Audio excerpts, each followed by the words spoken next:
किसान भाइयों नमस्कार। आज हम बात करेंगे एनआरसी 142 सोयाबीन की वैरायटी के बारे में। एनआरसी 142 सोयाबीन की वैरायटी मार्केट में जब से आई है तो खासकर मध्य प्रदेश के किसानों के बीच काफ़ी गहरी छाप यह वैरायटी छोड़ चुकी है। इसका जो मेन कारण है कि दो तीन काफ़ी बड़े विशेषताएं हैं। एक तो रोग बीमारी नहीं आती है, मध्यम अवधि या फिर जल्दी तैयार होने वाली किस्म है। लगभग आप JS 9560 सोयाबीन वैरायटी का लगभग समान समय मान सकते हैं। 2-5 दिन यहाँ वहाँ हो सकती है। रोग बीमारी कम आती है, जल्दी तैयार होने वाली वैरायटी है और पैदावार भी काफ़ी शानदार लगी। और लास्ट में यदि पानी नहीं गिरता है तो यह वैरायटी हाथ खड़े नहीं करती, कुछ ना कुछ तो दे ही जाती है।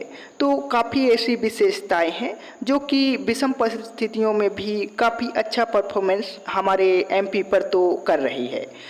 तो एनआरसी 142 सोयाबीन की वैरायटी मध्य प्रदेश में किसानों की काफ़ी फेवरेट वैरायटी बन चुकी है जब से यह वैरायटी मार्केट में लॉन्च हुई है।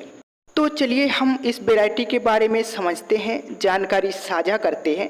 यदि आप भी मध्य प्रदेश से हैं तो इस वैरायटी को लगा सकते हैं। क्या अदर स्टेट में भी लगाई जा सकती है? तो महाराष्ट्र में भी लगाई जा सकती है, उत्तर प्रदेश में, और कुछ और ऐसे जोन हैं जहां पर इस वैरायटी को लगाया जा सकता है। लेकिन खासकर यह variety central zone Madhya Pradesh के लिए अनुशंसित है। एनआरसी 142 सोयाबीन की वैरायटी को भारतीय कृषि अनुसंधान संस्थान इंदौर ने 2021 में लॉन्च की थी। तो यह वैरायटी लगभग 90 से 95 दिन में तैयार हो जाती है, यानी JS 9560 से लगभग 4-5 दिन का समय ज़्यादा लेती है। यह अंतर बहुत ज़्यादा नहीं है।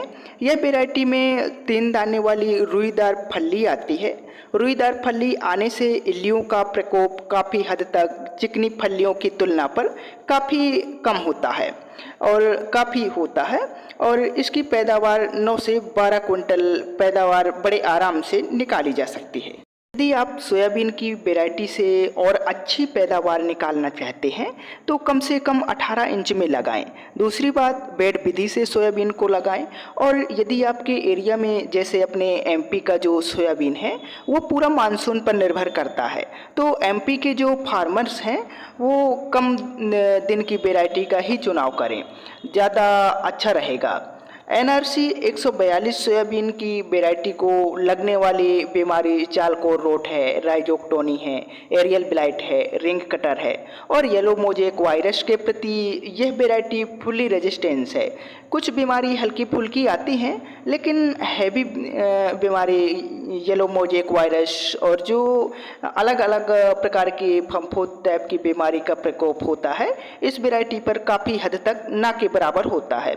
इसका तना मोटा मजबूत होने से गिरने की समस्या नहीं आती है। सबसे खास बात है एनआरसी 142 सोयाबीन की वैरायटी ब्रांचिंग वाली हम कह सकते हैं। फैलाव में यह वैरायटी बढ़ती है और लाइन से लाइन की दूरी 18 इंच ही रखिए एक अच्छी पैदावार निकालने के लिए, और 25 से 30 किलोग्राम सीड्स 1 एकड़ के लिए पर्याप्त है।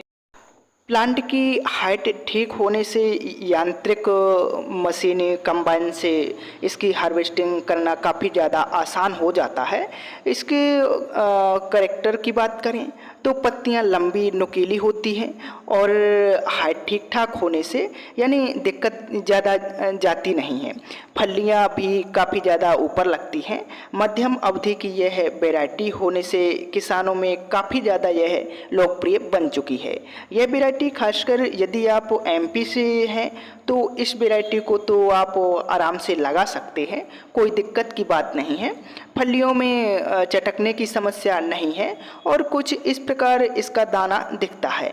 यदि आप लगातार JS 9560 सोयाबीन की वैरायटी या फिर 2034 है, इन वैरायटियों को लगातार लंबे समय तक लगाते आ रहे हैं और काफ़ी ज़्यादा बीमारी आ रही है, तो कुछ ना कुछ नवेशन आपको ज़रूर करना पड़ेगा, नवाचार करना पड़ेगा। तो इन वैरायटियों को जो अभी हाल ही की सालों में लॉन्च हुई हैं और इन वैरायटियों में रोग बीमारी सहन करने की हिट हीटिंग सहन करने की और विषम परिस्थितियों में भी अच्छा परफॉर्मेंस करने की काबिलियत काफ़ी ज़्यादा है। तो NRC 142 सोयाबीन की वैरायटी को आप लगा सकते हैं। जिन किसानों ने अभी इस वैरायटी को लगाया है तो अच्छा फीडबैक देखने के लिए मिला है। सोयाबीन से जुड़ी जानकारी और भी जानकारी के लिए आप जल्दी से जल्दी चैनल को सब्सक्राइब कर लीजिए। हम बहुत ही जल्द अलग अलग प्रकार की सोयाबीन पर वीडियो अपलोड करने वाले हैं। धन्यवाद।